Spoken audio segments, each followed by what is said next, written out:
मंगलाचरण करेंगे।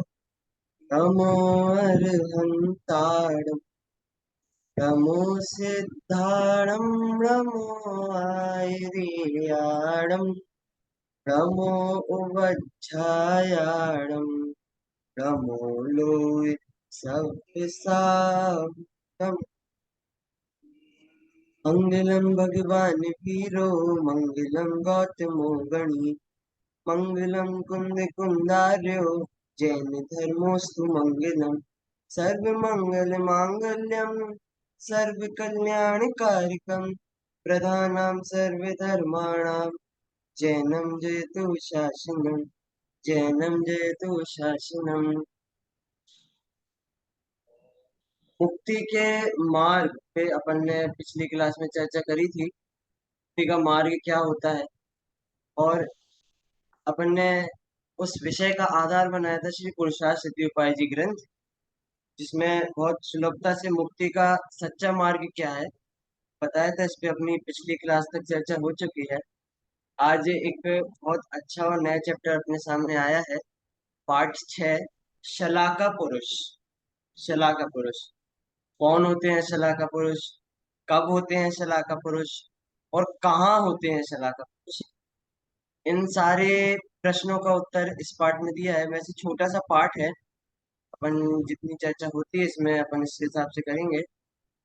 पहले शलाका पुरुष होते कौन है और कितने होते हैं, इस पे पहले चर्चा करते। कौन होते हैं शलाका पुरुष?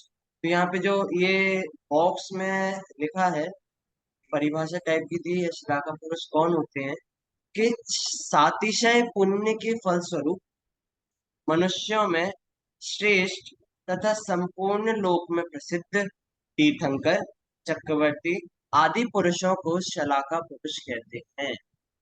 सातिशय पुण्य, सातिशय पुण्य, सातिशय पुण्य मतलब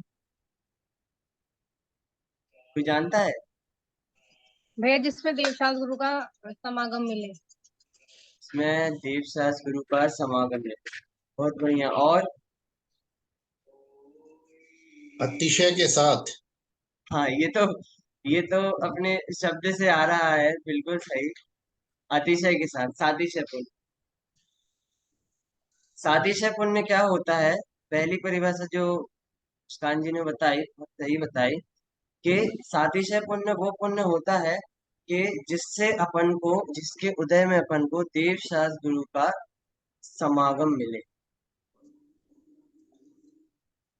मतलब अतिशय सहित का मतलब ही ये है कि जिससे अपन को आगे भी धर्म की वृद्धि के संसाधन मिले। निरतिशय पुण्य कैसा पुण्य होता है? जिसमें विषय भोग के साधन अपन को मिले, जिससे आगे पुण्य का बंध तो नहीं होता पर पाप का ही बंध होता है। लेकिन सातिशय पुण्य कैसा ऐसा पुण्य होता है कि जिससे आगे भी जीव के परिणाम ऐसे ही बनते हैं कि आगे भी यदि बंध होता है, पुण्य बंध ही होता है। देवशास्त्र गुरु का समागम मिलता है और साधर्मियों का समागम मिलता है, तो इससे इसके भाव विचलित नहीं होते। लेकिन अब निरतिशय पुण्य का बांधा हो, वो उदय में आए, तो फिर पाप का बंध करते हैं और फिर दुख में ही आगे बढ़ते हैं। तो ऐसे सातिशय पुण्य का जब फल आता है, तो उसमें मनुष्यों में जो थोड़े श्रेष्ठ मनुष्य होते हैं और जो पूरे उसमें प्रसिद्ध होते हैं, ऐसे तीर्थंकर, चक्रवर्ती आदि पुरुषों को सलाका पुरुष कहते हैं। थोड़े से फेमस पुरुष होते हैं ये। प्रस्तुत पाठ में हम प्रमुख शलाका पुरुषों की सामान्य जानकारी करेंगे। शलाका पुरुष होते कब हैं? कि शलाका पुरुष अवसर्पणी के चौथे काल में और उत्सर्पणी के तीसरे काल में होते हैं।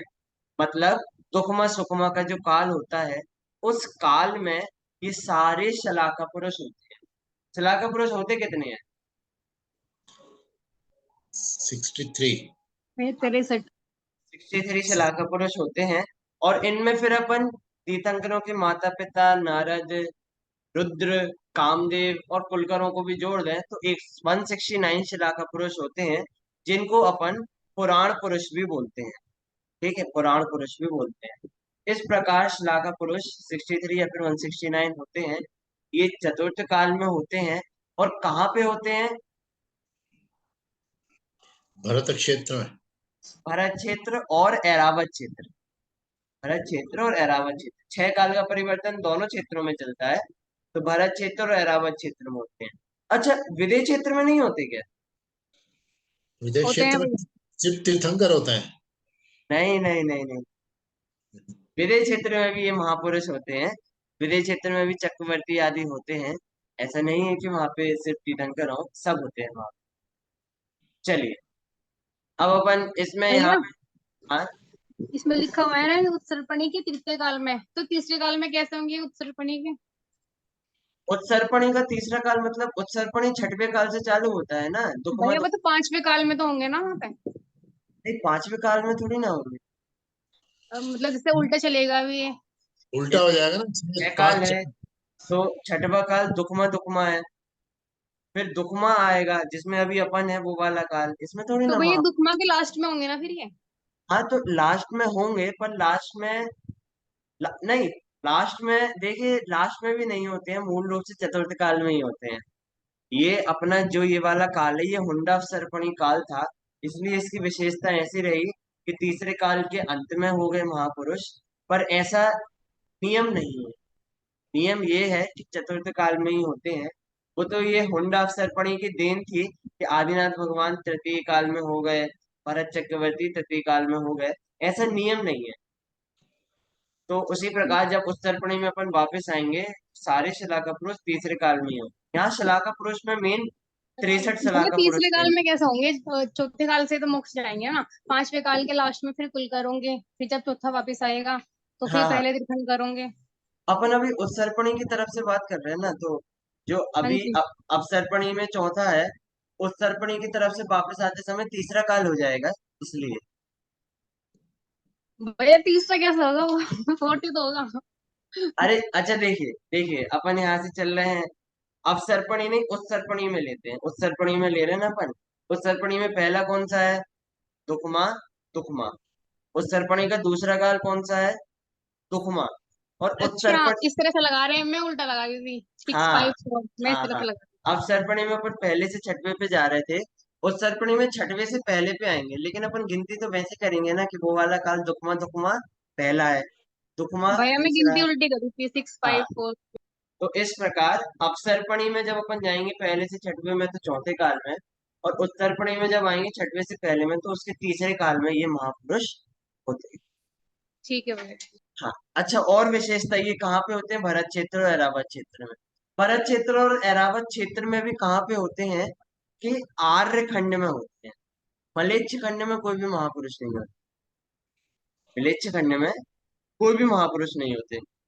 देखिए, भरत क्षेत्र और अरावत क्षेत्र में 5 मलेच्छ खंड है और एक आर्य खंड है। तो जो एक आर्य खंड है ना, वहीं पे सारे महापुरुष, पुराण पुरुष, शलाका पुरुष होते हैं। 5 मलेच्छ खंडों में कोई भी शलाका पुरुष अथवा पुराण पुरुष नहीं होता, ये आर्य खंड में ही होता है। अब सबसे पहले 63 शलाका पुरुष कौन कौन से होते हैं? सबसे पहले 24 तीर्थंकर होते हैं, 24 तीर्थंकर, 12 चक्रवर्ती होते हैं, 9 नारायण, 9 प्रतिनारायण, और 9 बलदेव या फिर बलभद्र। नारायण के भी वासुदेव और प्रति वासुदेव ऐसे नाम आते हैं, लेकिन अपन प्रमुख रूप से उनको नारायण और प्रति नारायण के नाम से जानते हैं। तो इस प्रकार 63 श्लाका पुरुष ये हुए। अब इसमें पुराण पुरुष अपन कैसे जोड़ते हैं? कि तीर्थंकरों के माता पिता, 24 तीर्थंकरों के 24 माताएं और 24 पिताएं, 48 ये हो गए। इसके बाद 9 नारद, 11 रुद्र, 24 कामदेव, और 14 कुलकर भी जोड़ दें, तो कुल 169 शलाका महापुरुष। ठीक है, इस प्रकार इनकी गिनती 169 पे पहुंचती है। मुख्य रूप से जो शलाका पुरुष हैं वो कुल 63 होते हैं, फिर इनमें ऐसे इन पुरुषों के नाम जोड़ दो, 106, तो ये 169 हो जाते हैं। अच्छा, ये हुंडा सर्पणी काल की विशेषता थी कि अभी 63 में से सिर्फ 57 ही शलाका पुरुष हुए। 63 में से 57, 57 कैसे हुए? कि अपने महावीर भगवान चक्रवर्ती महावीर भगवान जो तीर्थंकर बने, वो बहुत सारे पहले एक बार नारायण भी बन चुके हैं, त्रिप्रष्ट नाम के, त्रिप्रष्ट नाम के नारायण महावीर भगवान का जीव बन चुका है। तो एक ही जीव ने 2 पद ले लिए, एक तो यहाँ पे कम हो गया। इसके बाद जो शांतिनाथ भगवान, कुंतुनाथ भगवान और अरनाथ भगवान, ये तीनों तीर्थंकर होने के साथ साथ चक्रवर्ती भी थे। तीर्थंकर होने के साथ साथ चक्रवर्ती भी थे। तो चक्रवर्ती और तीर्थंकर दो दो हो गए, 6 पद ले लिए। लेकिन जीव कितने हैं? सिर्फ 3। तो यहाँ पे भी 3 कम हो गए। और जो प्रथम तीर्थंकर ऋषभ देव थे और प्रथम चक्रवर्ती भरत, इनका जन्म कब हो गया था? इनका जन्म तीसरे काल में हो गया था। तो इस प्रकार 63 में से 6 महापुरुष चतुर्थ काल में नहीं हुए, कम हुए। इस प्रकार सिर्फ 57 ही श्लाघा पुरुष हुए, बाकी कम हुए। अब ये सर्वन्याय नहीं है, ये मात्र हुंडा अवसर्पणी काल की देन है।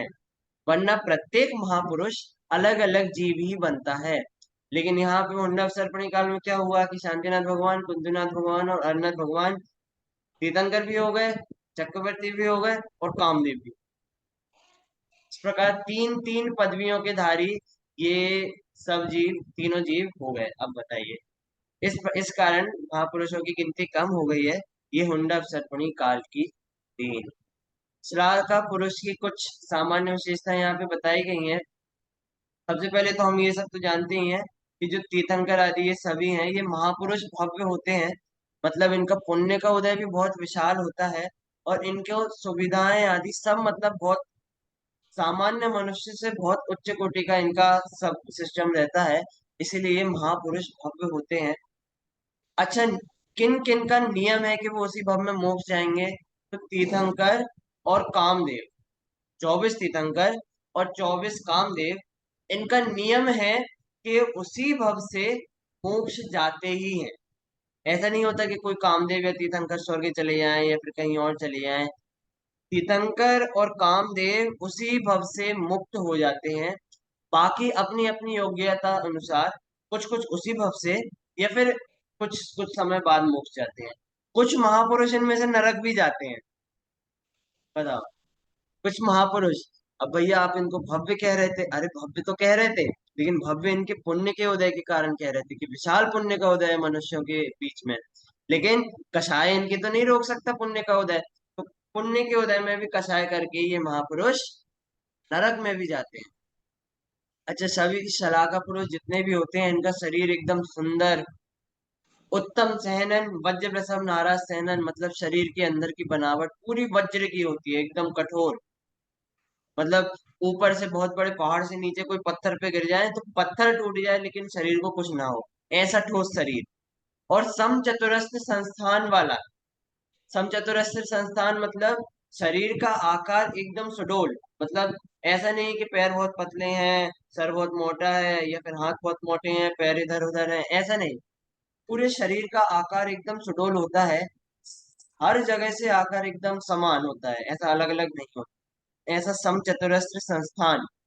और यथा योग्य पंच वर्ण से युक्त होते हैं। 5 प्रकार के जो रंग हैं, तो यथा योग्य जिनका जैसा रंग हो वैसा होता है। और ऐसा नहीं है कि कोई रंग हो उसमें अच्छे ना दिखें और कोई हो उसमें अच्छे दिखें, ऐसा नहीं होता। बल्कि जिस भी रंग में इनका जन्म होता है, इनका शरीर सुंदर ही होता है। इस प्रकार ये शलाका पुरुषों की विशेषताएं हैं। इनकी दाढ़ी मूछें नहीं आती। शलाका पुरुषों की दाढ़ी मूछें नहीं आती, ये भी पुण्य का उदय है। ये भी पुण्य का उदय है। अब ये पुण्य का उदय क्यों है? दाढ़ी मूछें आएंगी तो उससे चेहरे की शोभा बिगड़ती है। शोभा ना भी बिगड़े, दाढ़ी मूछों को बनाने का भी चक्कर रहता है।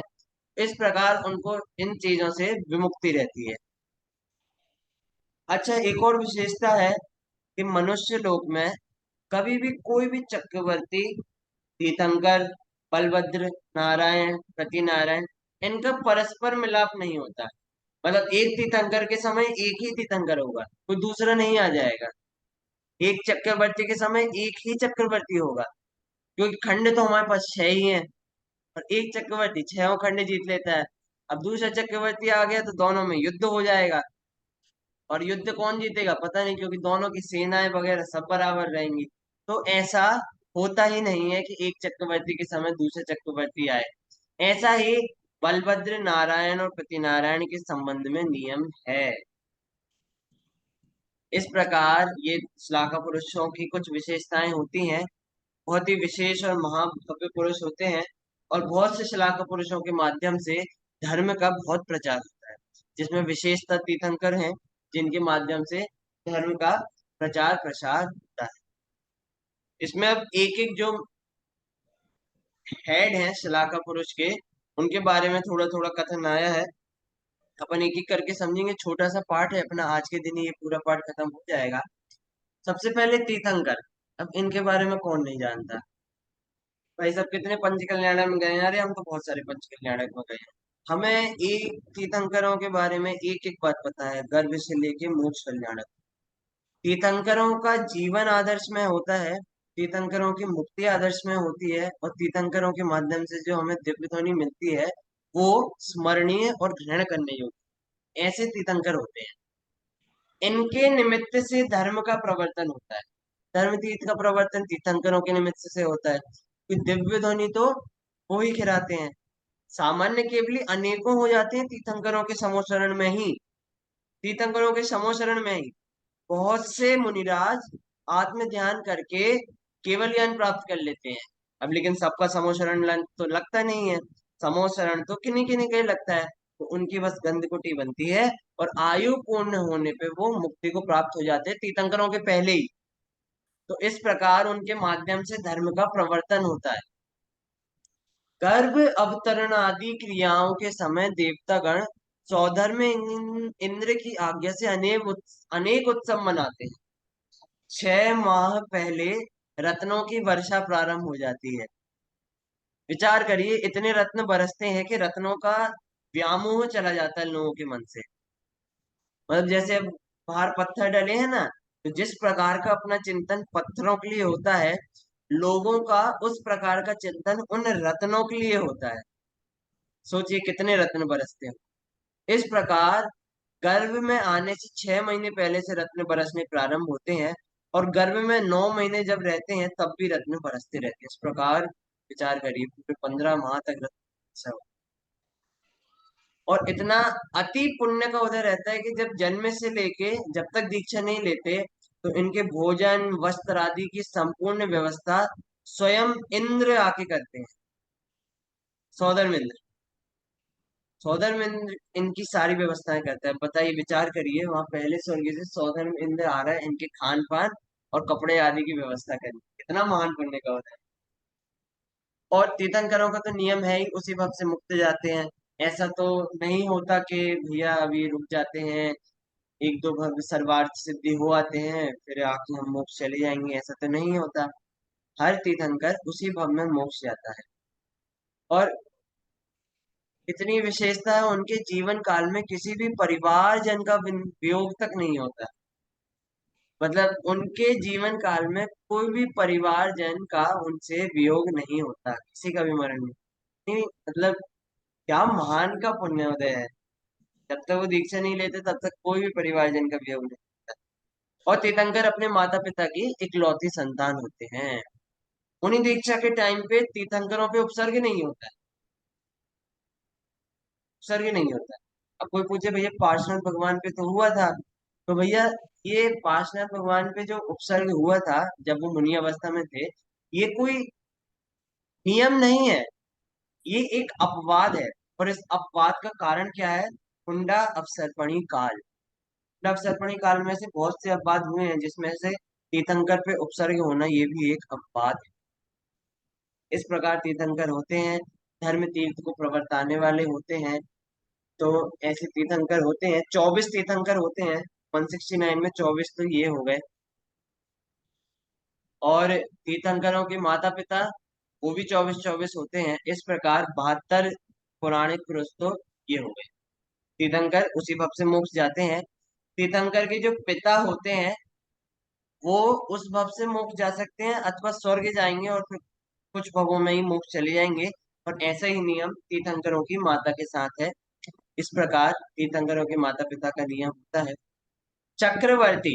अब चक्रवर्ती के बारे में तो बहुत अच्छे से जानते हैं अपन। चक्रवर्ती कितने खंडों का राजा होता है? 6 खंडों का राजा। भरत क्षेत्र में 6 ही खंड हैं।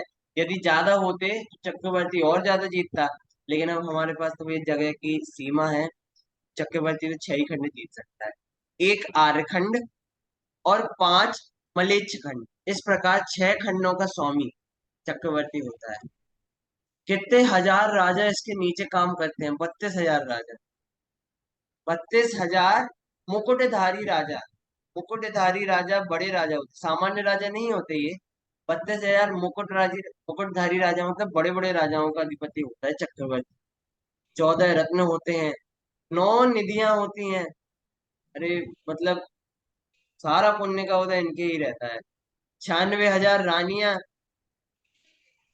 और उनकी पटरानी मासिक धर्म से भी रहित होते हैं।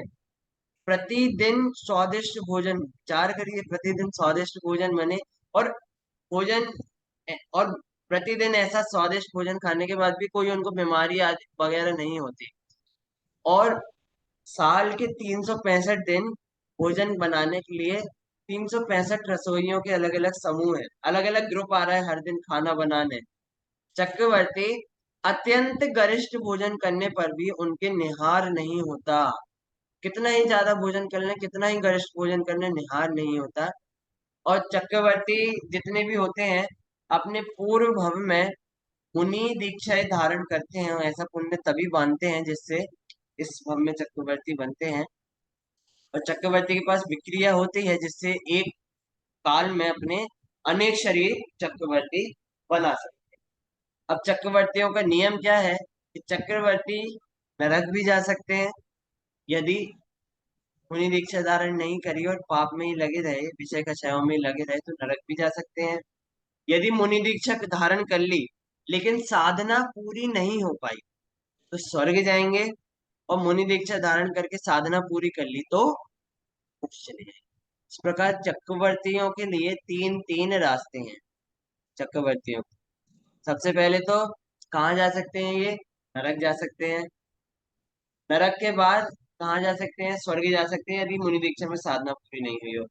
और यदि साधना पूरी हो गई तो फिर तो मोक्ष जाएंगे। इस प्रकार चक्रवर्तियों का आता है। 12 चक्रवर्ती होते हैं एक काल में। अभी जो अवसर्पणी में 12 चक्रवर्ती हुए हैं उनके नाम इस प्रकार हैं। भरत चक्रवर्ती सबसे पहले, फिर सगर, मधवा, सनत कुमार, शांतिनाथ, कुंथुनाथ, अरयनाथ, सुभौम, पद्म, हरिसेन, जयसेन और ब्रह्मदत्त। ये 12 चक्रवर्ती अभी अपने अवसर्पणी में हुए हैं, और उनका ऐसा महान पुण्य का उदय रहा है 6 खंडे के वो स्वामी। अच्छा, तीर्थंकर के काल में चक्रवर्ती भी हो सकते हैं, और तीर्थंकर के काल में नारायण, प्रतिनारायण और बलभद्र भी हो सकते हैं। लेकिन चक्रवर्ती के काल में नारायण, प्रतिनारायण, बलभद्र कभी भी नहीं हो सकते। क्यों? देखिए अभी कारण देखिए। नारायण, प्रतिनारायण, बलभद्र कौन होते हैं? सभी नारायण पूर्व भव के निदान से सहित, और बलभद्र के छोटे भाई होते हैं। इनके पास 7 रत्न होते हैं। देखिए चक्रवर्ती के पास कितने? 14 रत्न हैं। इनके पास कितने? 7 रत्न। नारायण नियम से 3 खंडे के अधिपति होते हैं। प्रति नारायण का घात कर उसके स्वामी होते हैं। दोनों समान नरक में जाते हैं। बलभद्र स्वर्ग या मोक्ष जाते हैं। देखिए नारायण, प्रतिनारायण, बलभद्र का नियम होता है ये कि जो नारायण आते हैं वो पिछले भव में निदान बंद करके आते हैं। निदान बंद करके आते हैं पिछले भव में। और नारायण नियम से बलभद्र के छोटे भाई होते हैं। नारायण नियम से बलभद्र के छोटे भाई होते हैं। और बलभद्रों का शांत स्वभाव होता है एकदम। मतलब उनका कोई ऐसा वो नहीं रहता कि अपन को कसाई आदि ज्यादा नहीं होती, एकदम शांत स्वभावी होते हैं बल। ऐसा उनका नियम रहता है बलभद्र।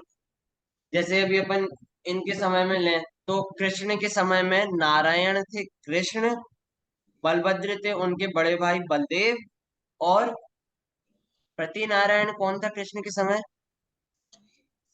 जरासंध। जरासंध। जरासंध प्रति नारायण। ऐसे अपन राम जी के समय पे लगाए तो बलभद्र कौन थे? राम जी राम जी बलभद्र थे। लक्ष्मण जी कौन थे? नारायण, नारायण। और रावण? प्रति नारायण। तो ऐसा नियम रहता है जो नारायण है वो प्रति नारायण जो पहले रहता है वो तीन खंडाधिपति रहता है प्रति नारायण। तो उन प्रति नारायण को हरा के नारायण तीन खंडों का अधिपति होता है। एक आर्यखंड और दो मलेच्छ खंड को नारायण जीत लेता है। इस प्रकार तीन खंड के अधिपति नारायण होते हैं। इस प्रकार नारायण प्रतिनारायण और बलभद्र होते हैं। नारायण प्रतिनारायण बलभद्र कौन से तीर्थंकर के काल में हुए थे? कोई भी एक का बता दीजिए। मुनिशोभ्रताथ भगवान। नेमिनाथ। नहीं नहीं, तीर्थंकर के काल में मतलब तीर्थंकर जब हैं उसी समय नारायण प्रतिनारायण बलभद्र भी हैं। मुनिशोभ्रताथ। नहीं, मुनीश्वरव्रत नाथ के काल में उस जब तब नहीं थे नारायण प्रतिनारायण बलभद्र, जब मुनीश्वरव्रत नाथ यहाँ भ्रमण कर रहे थे उनके शासन काल में हुए थे। नेमिनाथ भगवान के समय पे नारायण प्रतिनारायण बलभद्र साथ में हुए थे। कृष्ण, बलदेव और जरासंध ये उसी समय हुए थे जब नैना भगवान यहाँ पे ऐसा ऐसा नियम है कि मतलब ये सामान नरक में ही जाते हैं, ऐसा क्यों? हाँ, नारायण प्रतिनारायण नरक में ही जाते हैं क्योंकि इनकी कक्षाएं ही ऐसी होती हैं और इनको उन्हीं दीक्षा लेने का भाव ही नहीं आता क्योंकि इनका निदान बंध ही ऐसा, मतलब नियम ही ऐसा है कि इनको ऐसे भाव आएंगे ही नहीं जिससे इनको नरक गति के अलावा कोई और गति का बंध हो सकता है। और बलभद्र है वो नियम से स्वर्ग या फिर मोक्ष जाते हैं, उनका ऐसा यदि साधना पूरी हुई तो मोक्ष, यदि मुनि व्रत में ही यदि इनकी समाधि हुई स्वर्ग जाते हैं। इस प्रकार नारायण प्रतिनारायण बलभद्र होते हैं। इसके बाद एक और विशिष्ट महापुरुष होते हैं नारद। नारद नारद कैसे होते हैं? ये युवावस्था में होते हैं, क्षुल्लक वेशधारी होते हैं, क्षुल्लक वेशधारी जी। ब्रह्मचारी होते हैं, ब्रह्मचारी। तो ये नारदों का ऐसा होता है कि ये युद्ध प्रिय होते हैं, इनको युद्ध कराने में मजा आता है। तो ऐसे मतलब विशेष कलहकारी ये जीव होते हैं और नारायण के समय ही जन्म लेते हैं। और इनका ऐसा विशिष्ट पुण्य का उदय होता है कि सब राजा इनका सम्मान करते हैं और ये किसी के भी राजमहल में बिना रोक टोक कहीं भी आने जाने वाले होते हैं, वो कोई रोकने वाला नहीं होता। सब भव्य होते हैं क्योंकि अब शिलाका पुरुष अपन नाम दे रहे हैं तो भव्य तो है ही, लेकिन अभी वर्तमान समय में इनको कलह प्रियता इतनी रहती है जिसके फल में ये नियम से नरक जाते हैं। तो नियम से नरक जाते हैं। अब भाई जिनको निरंतर युद्ध कराने के भाव आ रहे हैं वो नरक के अलावा और कहाँ जाएगा? कहीं नहीं, क्योंकि नरक ऐसे मतलब युद्ध कराने के भाव आने वाला जिसको अपार हिंसा देखने में आनंद आ रहा हो वो नरक के अलावा कहाँ जाएगा? तो इस प्रकार नारद होते हैं, वो कलह प्रिय होते हैं और नियम से नरक जाते हैं। ठीक है, इस प्रकार नारदों का रहता है। इसके बाद नारद होते कितने हैं? 9 नारद होते हैं। इनके नाम मैं एक बार आपको बता देता हूँ। भीम, महाभीम, रुद्र, महारुद्र, काल, महाकाल, दुर्मुख, नरमुख और अधोमुख। ये 9 नारद अभी जो अपनी चौथा काल निकला है इसमें हो चुके हैं। ऐसे ये नारद होते हैं नियम से कलह प्रियता के कारण नरक में जाते हैं। इसके बाद आते हैं रुद्र। रुद्र कौन होते हैं? ये रुद्र प्रॉपर जिन दीक्षा धारण कर लेते हैं कुमार अवस्था में ही, ज्यादा बड़े होके नहीं, कुमार अवस्था में ही जिन दीक्षा धारण करके कठोर तपस्या करते हैं और 11 अंग 9 पूर्व तक का ज्ञान कर लेते हैं। लेकिन इनके साथ विशेष घटना ऐसी होती है जब ये 10वां पूर्व, 11 अंग 9 पूर्व पढ़ने के बाद 10वां पूर्व पढ़ते हैं विज्ञानोवाद पूर्व का, तो उसका अध्ययन करते समय ये विषयों के अधीन हो जाते हैं और जो सच्चा मार्ग है, निर्ग्रंथ मार्ग है, उससे भटक जाते हैं। तो इस प्रकार ये रुद्र हो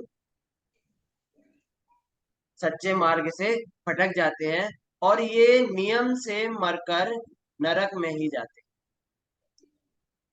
नियम से मरकर नरक में ही जाते हैं। इनकी ऐसी ही विचित्रता होती है जो रुद्र होते हैं उन। इस प्रकार ये रुद्र होते हैं, और रुद्र 11 होते हैं। ठीक है, प्रत्येक काल में रुद्र 11 होते हैं। अब इसके बाद 24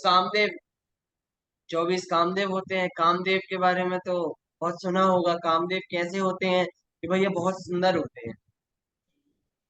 मतलब ऐसे होते हैं कि उस समय के, उस काल के, मनुष्य भूमि के सबसे सुंदर जीव ये 24 कामदेव होते हैं।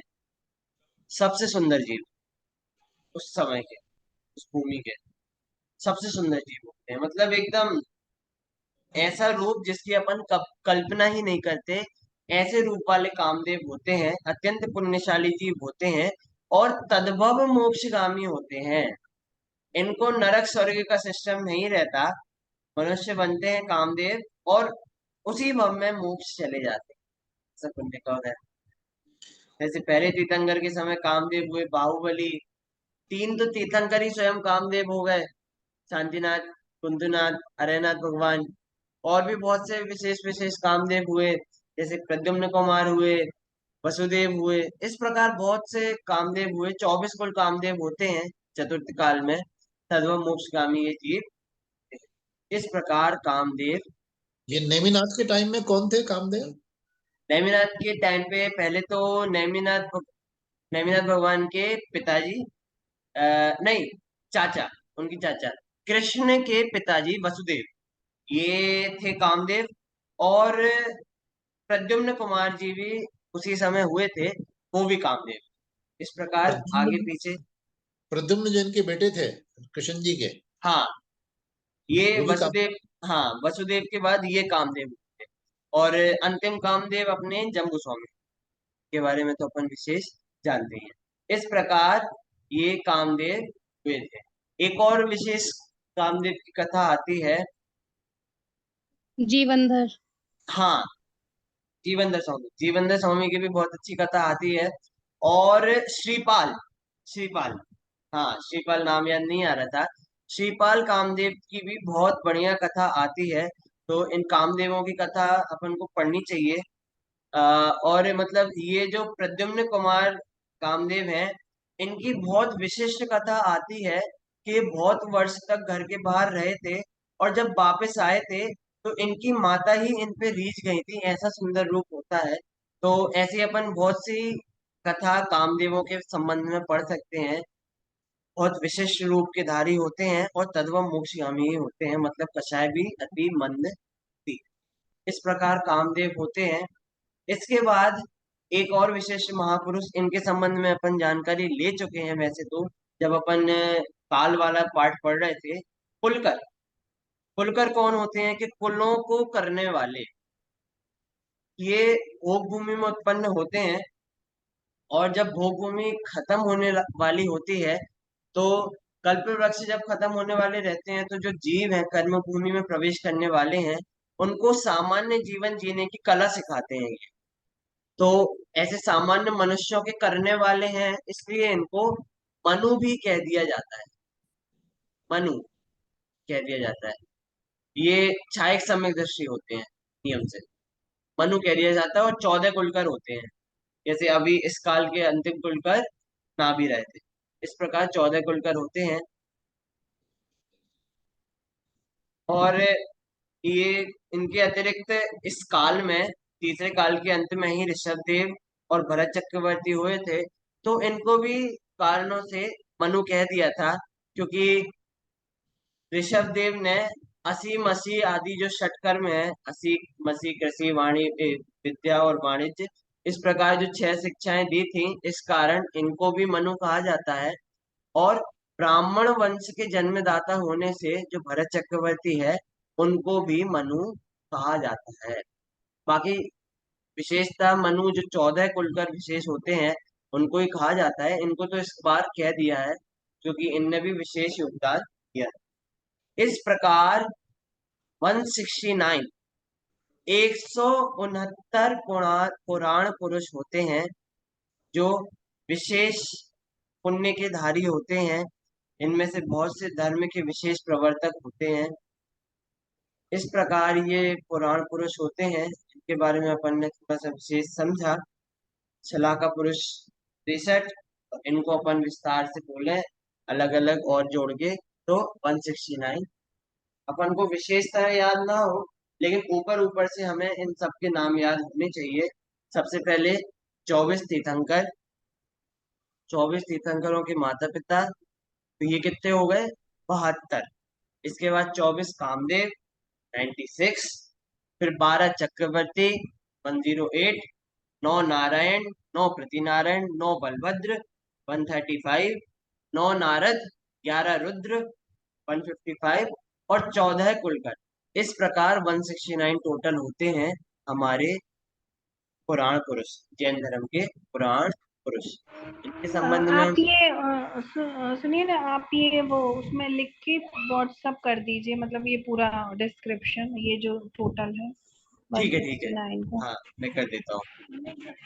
ठीक है, तो इस प्रकार ये 169 पुराण पुरुष होते हैं, जिनवाणी में यत्र तत्र अपन को इनकी स्टोरीज, इनका जीवन, इनने कैसे तप किया है या फिर इनके समय में कैसे कलह विकलय हुए हैं, इनके संबंध में अपन पढ़ेंगे तो हमें धर्म की भी महिमा आएगी, और ऐसे महापुरुष जो हो चुके हैं उनकी भी अपन को महिमा आएगी। आप प्रद्युम्न कुमार का जीवन चरित्र, एक ग्रंथ भी है प्रद्युम्न चरित्र नाम का, आप वो पढ़ेंगे तो उसमें समझ में आएगा कि कैसे जीवन में महापुण्य का उदय होने के बाद भी कैसे जीवन में अलग अलग कठिनाइयां रहती हैं। तो इस प्रकार अपन इनकी कहानियां पढ़ें, जिससे अपन को बहुत कुछ सीखने मिलेगा। और वैराग्य पोषक कहानियां होती हैं इन सब महापुरुषों की, तो ये हमारे वैराग्य को ही प्रबल करेंगी। इस प्रकार अपन ने शलाका पुरुष का ये चैप्टर पढ़ा। एक बार इसके लास्ट में जो 3 क्वेश्चन हैं अपन उनको समझ लेते हैं। पहला क्वेश्चन, शलाका पुरुष कब तथा कहाँ होते हैं? बताइए, शलाका पुरुष कब तथा कहाँ होते हैं? चतुर्थ काल में और चतुर्थ भरत क्षेत्र में। चतुर्थ काल में और भरत क्षेत्र में होते हैं और ऐरावत क्षेत्र में होते हाँ, हैं। भरत और ऐरावत क्षेत्र में होते हैं चतुर्थ काल में। और विदेश क्षेत्र में तो हमेशा ही चतुर्थ काल प्रवर्तन रहता है, तो वहां पे भी। शलाका पुरुष तथा महापुरुषों की संख्या पदों में विभाजन करके लिखें, तो ये मैं अभी ग्रुप में डाल दूंगा। 24 तीर्थंकर, 24 तीर्थंकरों के माता पिता, 24 कामदेव, 12 चक्रवर्ती, 9 नारायण, 9 पृथ्वीनारायण, 9 बलभद्र, 11 रुद्र, 9 नारद और 14 कुलकर। इस प्रकार सब टोटल होके 169 होता है। मैं इसको अभी डाल दूंगा व्हाट्सएप पे। कुलकरों की क्या विशेषता होती है? ये असीम असी कृषि इसकी शिक्षा देते हैं। हाँ, कुलों के करने वाले होते हैं, मतलब जब भोग भूमि से कर्म भूमि में परिवर्तन हो रहा रहता है, कल्प वृक्ष भी चले जाते हैं, तो लोगों को सामान्य जीवन जीने की कला कौन सिखाता है? ये कुलकर सिखाते हैं। तो इस प्रकार ये विशेषता की धारक कुलकर होते हैं। इस प्रकार इन 169 पुराण पुरुषों के अपन जीवन पढ़ें और अपने जीवन में भी वैराग्य लाएं। ऐसी मंगल भावना से अपन अभी की क्लास समाप्त करते हैं। जिनवाणी। जावाणी के ज्ञान से सूझे लोकालोक, सोवाणी मस्तक नमो सदा देत हूँ भोग। नौवर्ण।